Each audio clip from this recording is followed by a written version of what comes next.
অবৈধ সম্পদ অর্জনের দায়ে স্বাস্থ্য অধিদপ্তরের আলোচিত সাবেক গাড়ি চালক আব্দুল মালিককে 13 বছরের সশ্রম কারাদণ্ড দিয়েছেন আদালত। ট্যাক্স ফাইলের বাইরে কিছু পায় না, মিথ্যা মামলা এনে কারাভোগ করতেছে।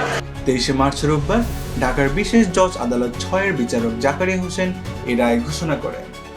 জ্ঞাত আয় বহির্ভূত সম্পদ অর্জনের দায়ে তাকে 10 বছরের কারাদণ্ড এবং তথ্য গোপনের দায়ে 3 বছরের কারাদণ্ড প্রদান করা হয়। পাশাপাশি উভয় ক্ষেত্রে 1 লাখ টাকা করে অর্থদণ্ড এবং অর্থদণ্ড অনাদায়ে 6 মাস করে কারাদণ্ড প্রদান করা হয়েছে।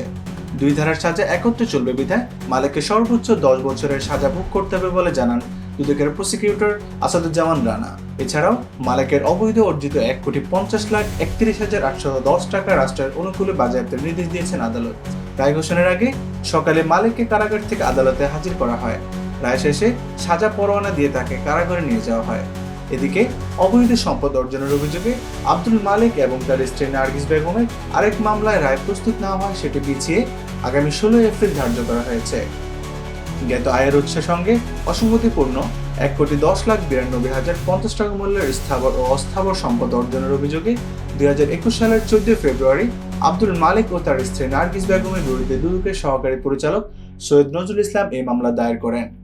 একই দিনে 93,53,648 টাকা মূল্যের স্থাবর ও অস্থাবর সম্পদ অর্জনের তথ্য গোপন করে মিথ্যা তথ্য দেওয়া এবং অসাধু উপায়ে অর্জিত ও তার জ্ঞাত আয়ের সাথে অসঙ্গতিপূর্ণ 1,50,31,810 টাকা মূল্যের স্থাবর ও অস্থাবর সম্পদ অর্জনের কারণে মালিকের বিরুদ্ধে আরেকটি মামলা করেন নজরুল ইসলাম।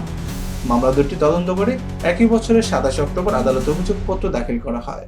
2022 সালের 11 মে মামলার অভিযোগ গঠন করে নিয়ে বিচার শুরু করেন আদালত। এর আগে 2021 সালের 20 সেপ্টেম্বর অস্ত্র আইনের মামলায় আব্দুল মালিককে 2 ধারায় 30 বছরের কারাদণ্ড দেন আদালত।